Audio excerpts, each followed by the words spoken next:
എല്ലാവർക്കും ഈശോ മിശിഹായ്ക്കും സ്തുതിയായിരിക്കട്ടെ. സാഗർ ഭവനിലെ ബിഷപ്പ് ബെന്നി വർഗീസുമായി ഒരുമിച്ച് ഞങ്ങൾ വന്നതാണ് ഇവിടെ. ഈ സാഗർ ഭവനിൽ വന്നപ്പോൾ മനോഹരമായ ചെറിയ ഈ ദേവാലയത്തിൽ അതിമനോഹരമായിട്ട് പരിശുദ്ധാത്മാവ് എഴുന്നള്ളി വന്നിരിക്കുന്നു. പഴയ നിയമത്തിലും പുതിയ നിയമത്തിലും പരിശുദ്ധാത്മാവിനെ കുറിച്ച് ധാരാളമായി നമുക്ക് കാണുവാനായിട്ട് സാധിക്കും. പരിശുദ്ധാത്മാവ് നിന്റെ മേൽ വരുമെന്നാണ് ഗബ്രിയേൽ മാലാഖ മറിയത്തോട് പറഞ്ഞത്. ഇതെങ്ങനെ സംഭവിക്കും എന്ന് ചോദിക്കുമ്പോൾ പരിശുദ്ധാത്മാവിനാലാണ് മറിയം ഗർഭം ധരിച്ചത്. ആ ഈശോയുടെ അരുകിലാണ് നിൽക്കുന്നത്.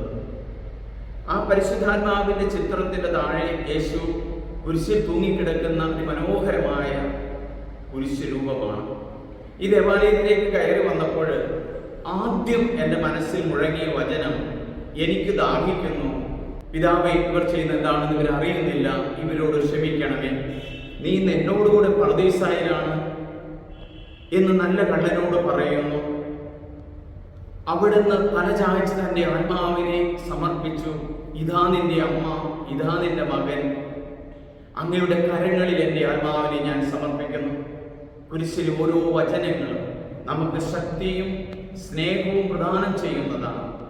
അതിന് താഴെയായിട്ട് അതിമനോഹരമായിട്ടുള്ള സക്രാരി കാണുകയാണ്. ഈ സക്രാരി എത്രയോ മനോഹരമാണ്.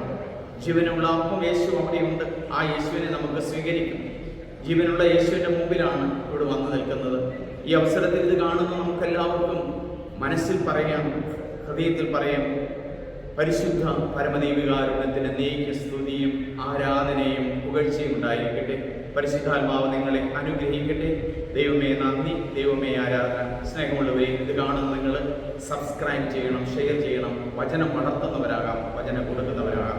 സ്നേഹപൂർവ്വം സണ്ണി പുൽപ്പറമ്പിൽ.